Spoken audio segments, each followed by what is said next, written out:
Hello everybody, welcome to my video game review. My name is Gexup and this is my fourth video game review on WoW 9 for the Sony PlayStation. This is one of my favorite games from my childhood, and my duty in reviewing this game is to inform and promote classic games such as this one. This game was developed by Shiny Entertainment, who also created MDK, Sacrifice, Enter the Matrix, and their most popular video game of all, Earthworm Jim.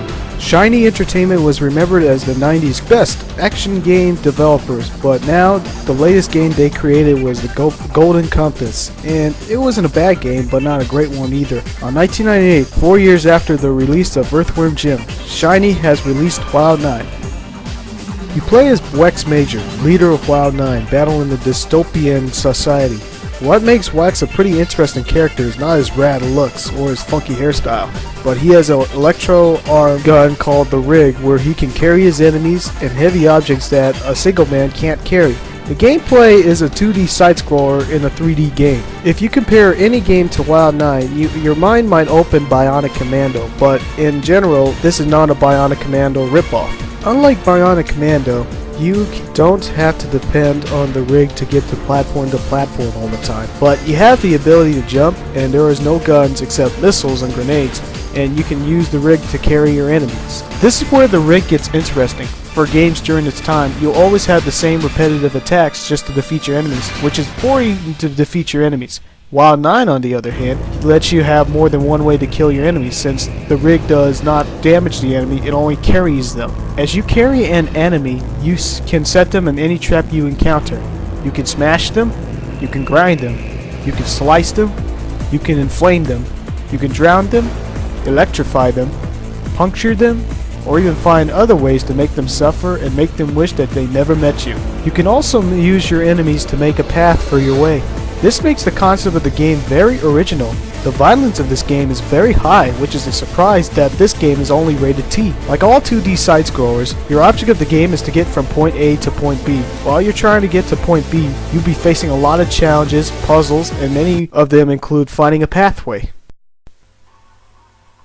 Around the time when I got my Sony PlayStation, along with many other games included, I had a demo disc called the Interactive CD Sampler Pack Volume 9, and probably one of the best demos I ever owned, which includes Spyro the Dragon, Metal Gear Solid, Crash Bandicoot Warped, Tomb Raider 3, Rugrats, Bugs Life, Brave Fencer Musashi, Medieval, and much more. One of them include WoW 9, and out of all the demos in that disc, this one was probably one of my favorites. I did not own the game because where I lived at in Korea, once a game is released, months later, when it's finished selling, it will never be sold again.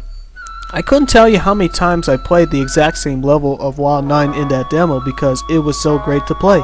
8 years later, my friend was giving away his PlayStation 1 games, and I wanted to check them out. I found WoW 9 and couldn't hesitate but to buy the game, and I beat the game long before I posted my first YouTube review, and this is how I feel about the game.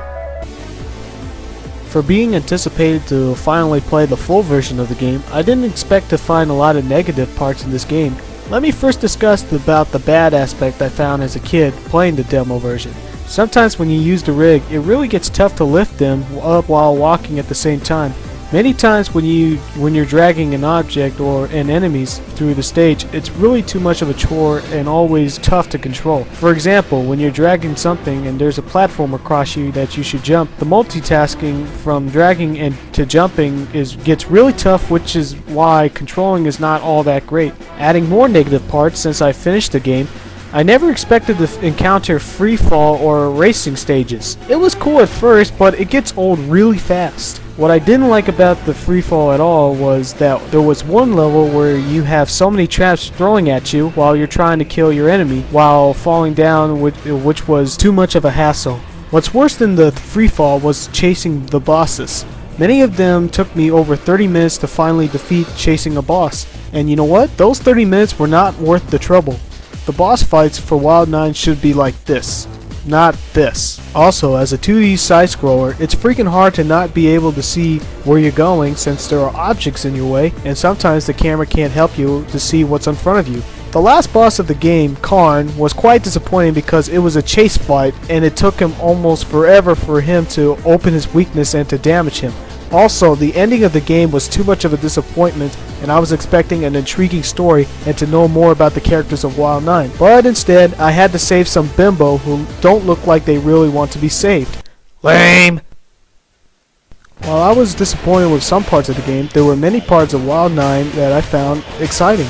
The platforming in some levels were pretty long, but they were worth the challenge. I love to have more than one way to kill your enemies, and found even more ways to kill your enemies playing the full version of the game. Though sometimes I do feel pity for those guys I tortured to death, it was still satisfying to brutally do it over and over again. One thing I didn't expect about the game was to ride in one of those huge beasts, which made the gameplay more epic.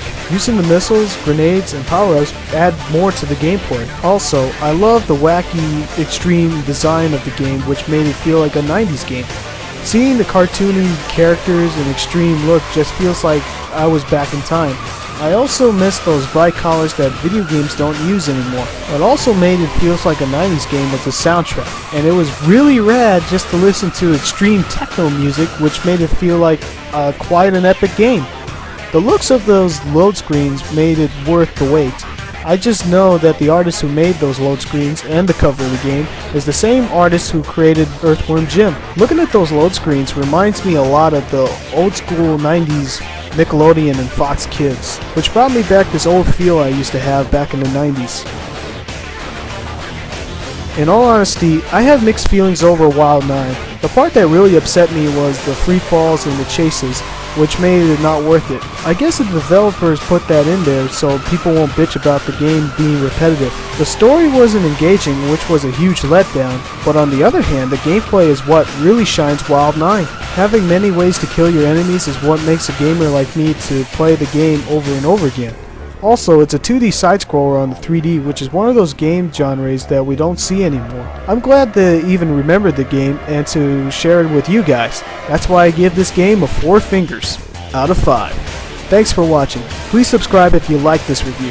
Stay tuned for my next video game review, Spyro 2, Ripto's Rage. Till then, see you there, my friends. Peace.